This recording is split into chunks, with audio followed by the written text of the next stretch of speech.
आप सभी का स्वागत है आपके अपने चैनल एवीएम क्लासेस में। हम लाइव लेकर के आ चुके हैं मैथ का मोस्ट इंपॉर्टेंट ऑब्जेक्टिव क्वेश्चन है। यहाँ पे वही सवाल लेकर के आए जो बार बार आपसे एग्जाम में पूछे जा रहे हैं, और बिल्कुल इस वीडियो देखने के बाद आप लोग से ऑब्जेक्टिव छूटने वाला नहीं है, क्योंकि जितने भी कॉन्सेप्ट बनते हैं टोटल हम आप लोग को क्लियर करने वाले हैं। कल 30 तक हो चुका था, आज हम 31 से लेकर के आए, इसका पार्ट 2 है। ठीक है, सवाल है कि समांतर श्रेणी 2, 7, 12 डॉट डॉट का 10वां पद क्या होगा। देखिए यहाँ पे ऑप्शन भी 4 दिए, इसी में से एक आंसर होगा। तो राइट आंसर कैसा होगा, क्या होगा, आप लोग फटाफट से कमेंट बॉक्स में बताते जाएंगे। ठीक है, तो देखिए ए बराबर हमारे पास 2 दे चुका है, डी निकालेंगे तो T2 - T1 यानी 7 में से 2 जाएगा तो 5 हमारे पास हो जाएगा। और वह पद दिया हुआ 10 यानी एन का मान हमारे पास 10 दिया हुआ है। पद पूछा है तो पद Tn का फॉर्मूला आप लोग पढ़े होंगे कि a + n - 1 इंटू क्या होता है, डी होता है। चलिए बैठाएंगे ए के स्थान पे 2, एन के स्थान पे क्या 10 बैठाएंगे तो 10 में से यहाँ 1 जाएगा तो 9 बच जाएगा। और 9 और डी का मान हमारे पास 5 है, तो 2 का 2 9 × 5 = 45, 45 और 2 क्या होता है 47। क्या आप लोग को ऑप्शन 47 नजर आया? बिल्कुल नजर आ गया, ऑप्शन नंबर सी में। ठीक है, ऑप्शन नंबर आप लोग को सी नजर आ रहा होगा, ये जो आपका करेक्ट आंसर हो जाएगा। ठीक है, तो चलिए अगले सवाल की ओर चलते हैं। अगला सवाल आप लोग देखेंगे, फटाक से आंसर बताएंगे।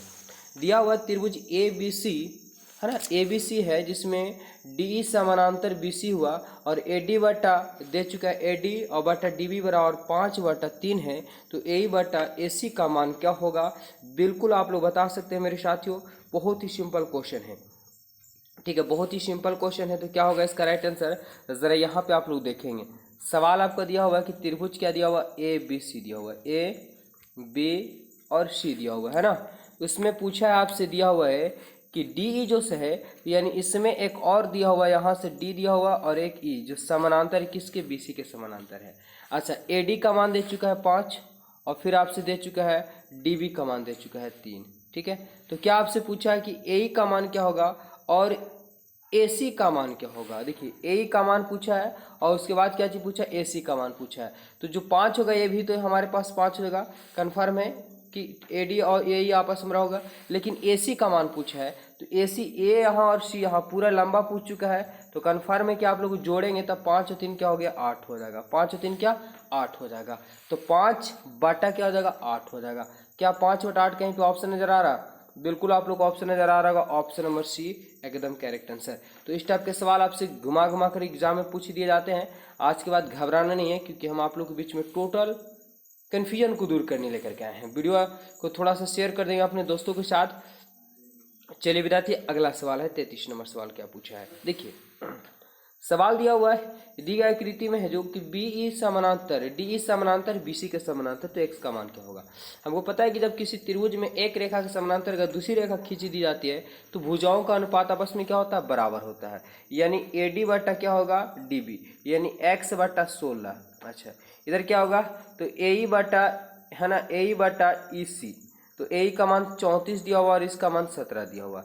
कटेगा 17 दूना 34, टीचर जी गुना करेंगे, एक गुणेश करेंगे, और 16 दूना 32। देखिए कहाँ पे ऑप्शन आप लोग को 32 नजर आ रहा है। ऑप्शन क्या है, जी सर 32 तो हमारे बी में है, तो बिल्कुल आप लोग का ये करेक्ट आंसर हो जाएगा। ठीक है, टोटल कंफ्यूजन को हम दूर कर देंगे। इस टाइप के आपको एग्जाम में सवाल पक्का पूछे ही जाएंगे। सवाल नंबर 34 है कि 2 समरूप, देखिए यहाँ से आपसे नाम से ही पता चल रहा है, सम मतलब बराबर, रूप मतलब एक जैसा। तो 2 समरूप त्रिभुज है ए बी सी और डी ई एफ, इसके क्षेत्रफल का अनुपात निम्नलिखित में से कौन सा होगा। क्षेत्रफल का अनुपात पूछा है, तो आप जानते हैं कि किसी त्रिभुज के जो क्षेत्रफल का अनुपात होता है उन भुजाओं के वर्गों के अनुपात के आपस में क्या होता है, बराबर होता है। ठीक है, तो हमारे पास 2 त्रिभुज दिए हुए हैं, 2 त्रिभुज ए बी सी और दूसरा डी ई एफ। तो हमारे पास करेक्ट आंसर की बात करें, ऑप्शन हो जाएगा क्या, ऑप्शन नंबर हो जाएगा, ठीक है, सी। आप बिल्कुल निकाल के देख लेंगे तो आप लोग को पता चल जाएगा, ए बटा डी हो जाएगा करेक्ट आंसर आप लोग का। ठीक है, इसका हम पहले भी सीख कर चुके हैं, नहीं समझ में आएगा हम इसका लॉन्ग क्वेश्चन भी आप लोग लाइव क्लास जल्दी लेकर के आने वाले हैं। आप लोग कितने लोग तैयार है लाइव क्लास के लिए, आप लोग पोल कीजिए बिल्कुल, तो हम लाइव क्लास फिर से आप लोग शुरू कर देंगे। सवाल नंबर 35 देखेंगे मेरे लाड लोग। दिया हो कि समबाहु, सम मतलब बराबर, बहु मतलब भुजा, मतलब सभी भुजा आपस में क्या है, बराबर है। तो समबाहु त्रिभुज ए बी सी की एक भुजा दिया हुआ हमारे पास 10, तो एक भुजा दिया हुआ यानी सब भुजा दिया हुआ, क्योंकि समबाहु त्रिभुज है। इधर दिया हुआ समबाहु त्रिभुज डी ई एफ की एक भुजा 5 सेमी है, एक दूसरा डी एफ है उसका भी भुजा कितना दिया हुआ, 5 सेमी दिया हुआ। अब इनके क्षेत्रफल का अनुपात पूछा है, तो आप लोग जस्ट बताया गया कि क्षेत्रफल का अनुपात जो होता है, यानी हम ऐसे लिखेंगे त्रिभुज ए बी सी का क्षेत्रफल, ठीक है, ABC का क्षेत्रफल, और नीचे हो जाएगा त्रिभुज DEF का क्षेत्रफल जो होगा हमारे पास ये हो जाएगा। इधर में भुजा, पहली भुजा का स्क्वायर यानी x1 का स्क्वायर कर लेंगे, इधर y1 का स्क्वायर कर लेंगे। तो पहली भुजा का मान दिया 10, तो 10 का स्क्वायर कर लेंगे यानी 100 हो जाएगा। और नीचे दूसरी भुजा का दिया था 5, और 5 का स्क्वायर करेंगे 25, 25 चौका 100 यानी 4/1 यानी 4 अनुपात आपके पास 1 हो जाएगा। क्या ऑप्शन देखिए मैच कर रहा है कहीं पे? 4:1 बिल्कुल कहेगा सर, ऑप्शन नंबर डी में है जो आपका करेक्ट आंसर हो गया। ठीक है, चलिए ऑप्शन नंबर डी बिल्कुल करेक्ट आंसर। सवाल नंबर अगला है 36 नंबर सवाल। आप लोग फटाफट से कमेंट बॉक्स में आंसर बताते जाएंगे।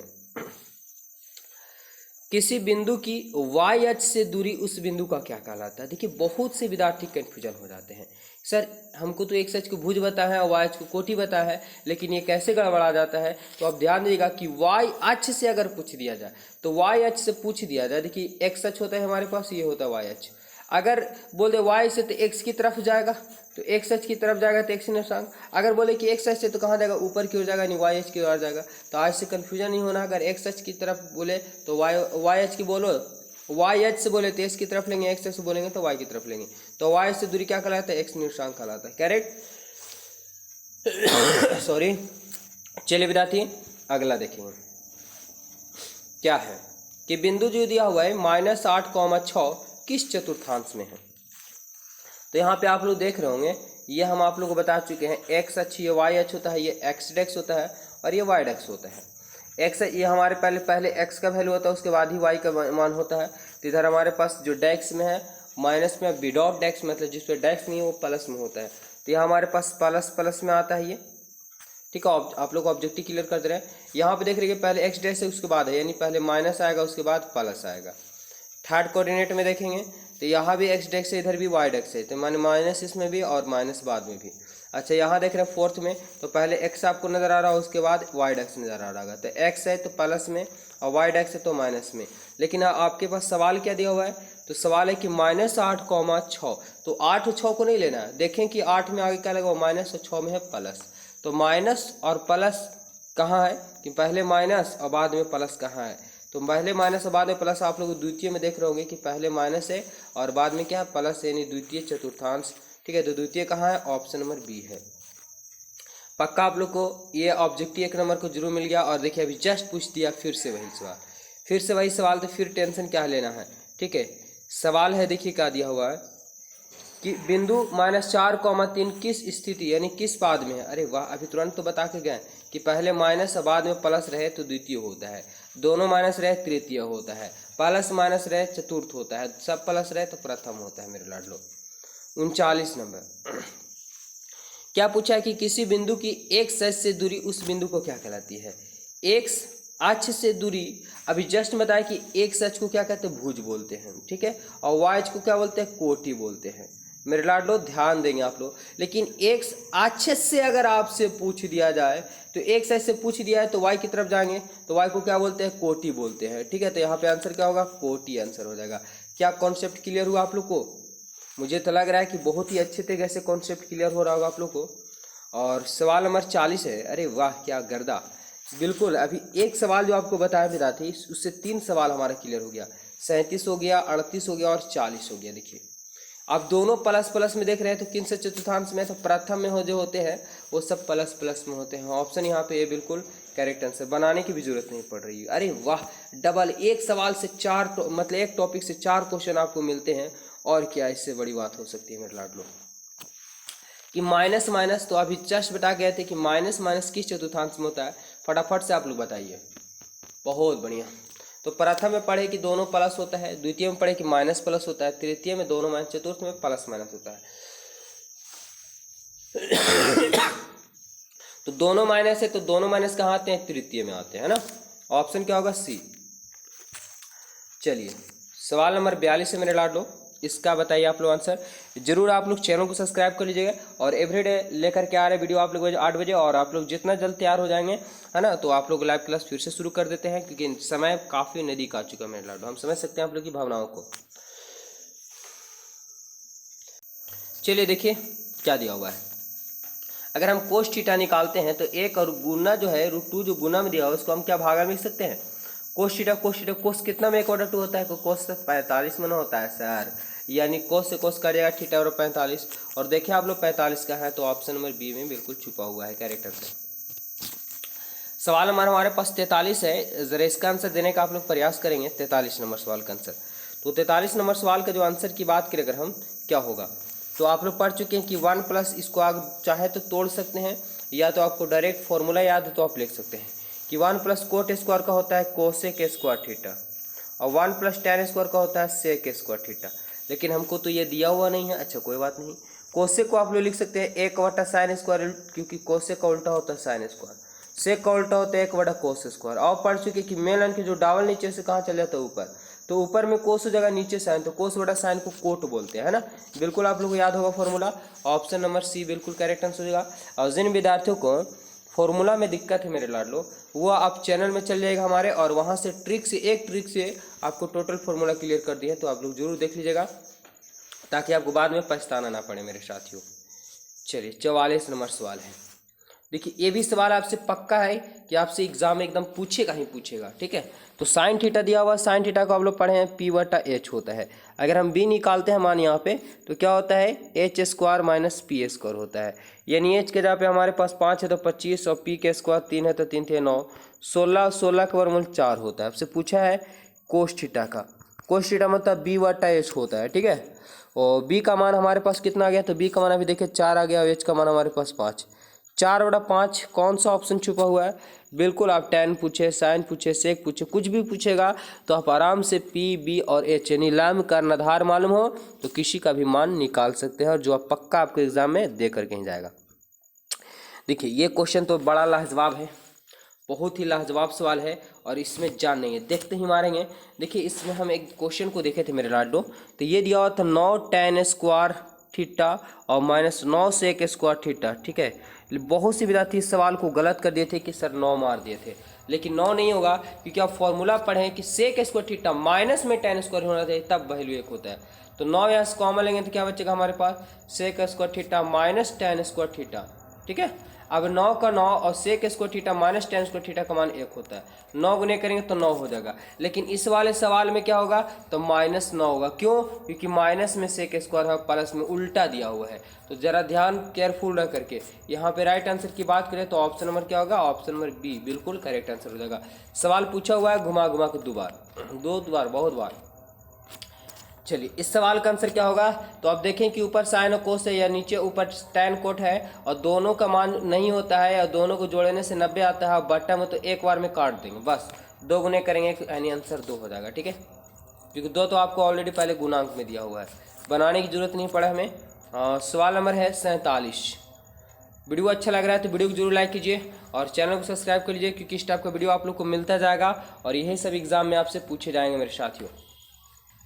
दिया हुआ कि tan थीटा और √3 हो तो थीटा का मान क्या होगा, क्या बात है, tan थीटा और √3 हो तो थीटा का मान क्या होगा, तो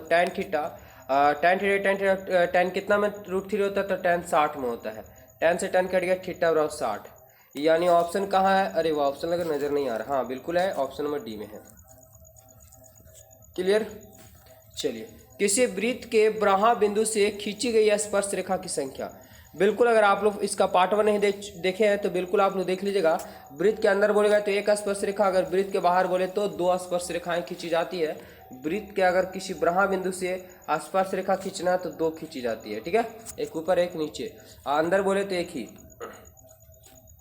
सवाल नंबर हमारे पास अगला है, यदि वृत्त दिया हुआ है, वृत्त का केंद्र आपको दे चुका है, क्या दे चुका है कि 0r है, और के अंतभाग है ना, के अंतभाग जो दिया हुआ है एक बिंदु P है, तो निम्न में से कौन सा कथन सत्य होगा। तो कहने का मतलब हुआ कि बिंदु जो है एक वृत्त है जिसका केंद्र है 0 और क्या दिया हुआ r है, ठीक है, और अंतभाग एक बिंदु P, अंदर में ही एक भाग क्या है P है, तो निम्न में से कौन सा सत्य होगा। तो याद रखिए कि इसमें त्रिज्या हमेशा क्या होगा, OPC क्या होगा, बड़ा होगा, अंदर वाले भाग से त्रिज्या बड़ा होगा, ठीक है। OP भाग से जो होगा यहाँ पे बीच में O मान लेंगे, इधर P मान लेंगे, तो OP से त्रिज्या इसका क्या होगा, बड़ा हो जाएगा। चलिए थोड़ा सा था टफ टाइप का, चलिए कोई बात नहीं, एक आध क्वेश्चन होते हैं मेरे लाडलो, घबराना नहीं है, और कुछ क्वेश्चन टफ पड़ेंगे तो इसका हम लाइव आ करके और आप लोगों को क्लियर कर देंगे। सवाल नंबर 50 है, देखेंगे इसका राइट आंसर क्या होगा। दिया हुआ है कि आप लोग को क्या दिया हुआ है कि नीचे दी गई आकृति ओ वृत्त के केंद्र है तथा ब्राहा बिंदु P से वृत्त के एम और एन पे पी एम और एक तुल्य है, मतलब एम पी और एन पी दोनों आपस में क्या बराबर है। और पी ओ एन मतलब ओ पे कितना डिग्री कोण बन रहा है आप लोग का, तो ओ पे जो बन रहा है आप लोग को 60 डिग्री का बन रहा है, चाहे इधर का बने या इधर का बने, ठीक है। तो ओ पी एम पूछा है, मतलब आपसे पी पे मान पूछा है। तो ज़रा देखिए कि क्या बन चुका है, 1 2 3 4 चतुर्भुज बन चुका है। एक चतुर्भुज में चारों कोनों को कितना होता है मेरे लाडलो, तो कहेगा ना सर 360 डिग्री होता है। तो एम पे यहाँ पे स्पर्श हो रहा है, 90 डिग्री का कोण बनेगा। तो यहाँ पे 90 और एन पे भी क्या बन रहा है, 90 बन रहा है, ठीक है। और आप देख रहे होंगे कि 60 इधर से बना और 60 इधर से, मतलब 120 बन चुका है। तो हमारा कोण पी, तो कोण पी हमें पता नहीं है, इसी को तो निकालना बराबर 360। चलिए अब जोड़ लेते हैं, 90 90 180 हो गया और प्लस क्या 120 और प्लस पी बराबर 360 हो गया। अब जोड़िए तो 0 का 0 और 6 8 और 2 10 के 0 और 2 कितना हो 3, ठीक है। क्या हो गया हमारे पास, ठीक है 80 और प्लस पी बराबर 360। अब अगर हम पी निकालते हैं तो 360 में से 300 जाएगा, 360 में से 300 जाएगा तो 60 बचेगा, ठीक है 60 बचेगा। क्या हो जाएगा राइट आंसर यहाँ पे, लेकिन 60 तो बचेगा विद्यार्थी, ठीक है। कितना हमारा पी पे चला है, तो पी पे मेरा टोटल कितना डिग्री 60 डिग्री आ गया। लेकिन आपसे पूछा ऐसे समझेगा, पूछा है कि ओ पी और एम पूछा, मतलब इधर बांटा, तो बीच में जो हमारा 60 बचा हुआ था, 60 बना था, तो 60 को 2 भाग में बांटेंगे तो इधर भी 30 बन जाएगा और इधर भी हमारे पास 30 बन जाएगा। तो क्या बन जाएगा हमारे पास 30, यानी ऑप्शन क्या होगा, ऑप्शन नंबर बी। 60 नहीं बना, 60 तो पूरा पे बना, ठीक है पूरा पी पे, लेकिन हमको सिर्फ आधे भाग का चाहिए था, तो आधे 60 को आधे कर देंगे 30। अगर ओ पी और एन रहा तो इधर भी 30 करेक्ट आंसर होता है, ठीक है। क्लियर हो गया होगा अच्छे तरीके से। चलिए विद्यार्थी अगले सवाल की ओर चलते हैं, और सवाल नंबर है 51 कि 44 मीटर परिधि वाले वृत्त की त्रिज्या क्या होगी। तो देखिए ये बार बार आपसे पूछा जाता है, वृत्त की परिधि होता है 2 पाई आर, परिधि हमारा होगा, लेकिन परिधि हमारा दिया हुआ 44। क्या करेंगे, 2 का 2 पाई का मान 22/7, आर का आर बराबर 44 दिया हुआ है। देखिए 22 दूना 44 से 44 कट गया, आर का मान हमारे पास 7 हो जाएगा।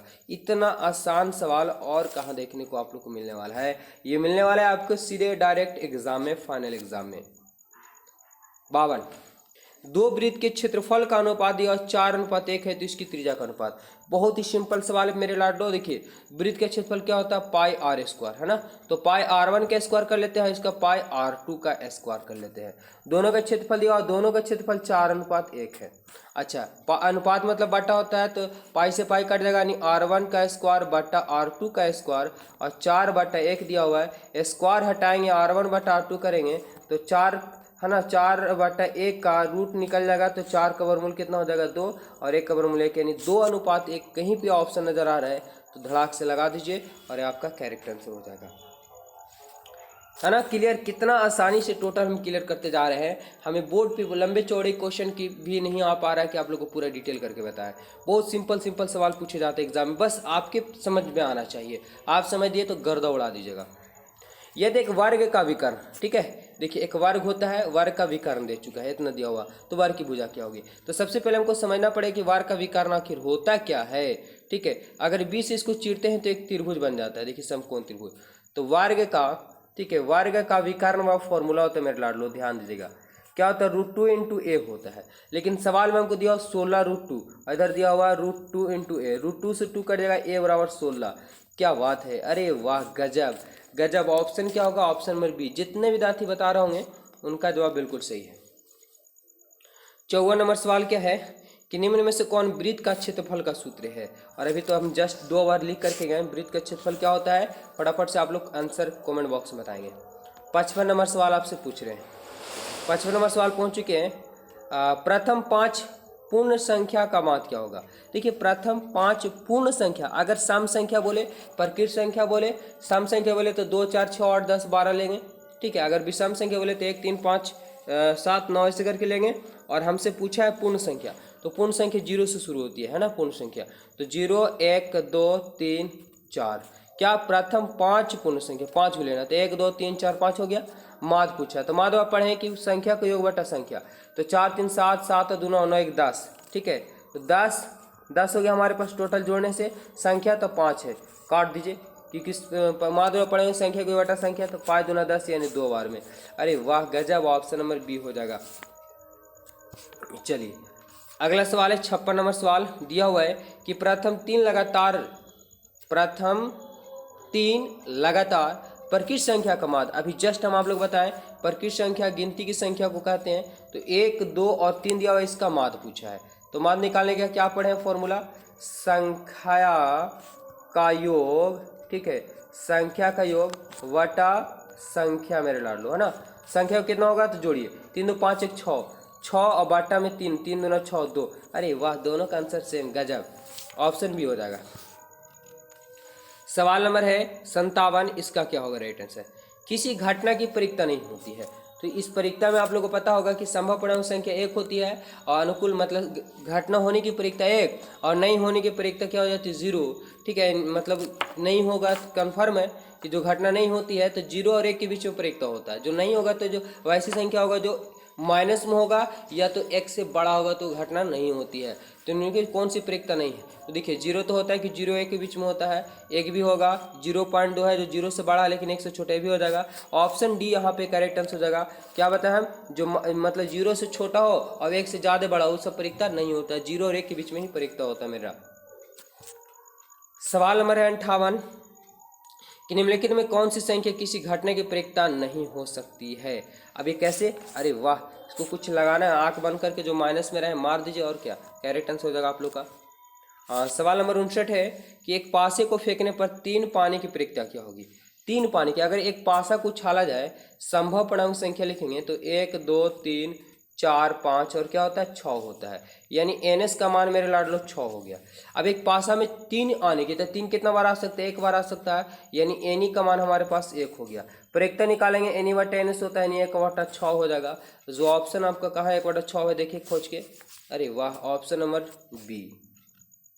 आखिरी सवाल है, ये हम पूरा सेट आप लोग क्लियर कर दिए। और विद्यार्थी इस वर्ष आप लोग का है ना 100 क्वेश्चन एग्जाम में नहीं पूछा जाएगा, 60 ही क्वेश्चन पूछा जाएगा मेरे अनुमान से, क्योंकि बिहार बोर्ड अभी तक नोटिफिकेशन जारी नहीं किया। लेकिन अगर सेटअप एग्जाम होने वाले से आपको पूरा क्लियर हो जाएगा। लेकिन ये न्यू मॉडल सेट हम, ठीक है, आप लोग बीच जो लाया है, इसमें 60 ऑब्जेक्टिव है। तो अनुमानित है कि बिहार बोर्ड जो है इस पर 60 ही ऑब्जेक्टिव आपसे पूछा जाएगा, क्योंकि इसके पहले भी आपको कर दिया था कि सिलेबस में कटौती किया जाएगा, 60 में से आपको 50 बनाना है। तो केयरफुल रहेंगे, ठीक है। और एवरीडे आप लोग लाइव क्लास में जुड़िए, हम आप लोग को पूरा ऑब्जेक्टिव क्लियर कर देंगे, ठीक है। और आप लोग जितना जितना कमेंट कीजिए, हम लाइव क्लास आप लोग को शुरू कर देते हैं, ठीक है। सवाल है कि एक पासा फेंकने पर एक अभाज्य संख्या पाने की। तो अभाज्य संख्या देखिए 1 से 6 तक होते हैं, 1 2 3 4 5 और 6। अभाज्य संख्या वही संख्या कहते हैं जो किसी से नहीं कटता हो। तो सबसे छोटी वही संख्या 2 होती है, 3 होगा और 5 होगा। तो कितना आ गया 3, तो 3 और पूरा पासा में कितना 6, 3 2 6, यानी 1 बटा 2 हमारे पास हो जाएगा राइट आंसर। 1 बटा 2 कहीं पे है, अरे बिल्कुल है, ऑप्शन नंबर ए में है यहाँ पे करेक्ट आंसर। तो ये तो हमारा टोटल क्लियर हो गया। और कैसा लगा क्लास आप लोग को, क्या हम जल्दी जल्दी पढ़ा दे रहे हैं या स्लो पढ़ा रहे हैं, आप लोग कमेंट करके जरूर बताइएगा कैसा लगा क्लास। और चैनल को जरूर सब्सक्राइब के लिए प्यार विद्यार्थी, धन्यवाद। मिलते हैं इसका अगला मॉडल शीट लेकर के, तब तक के लिए सभी को जय हिंद।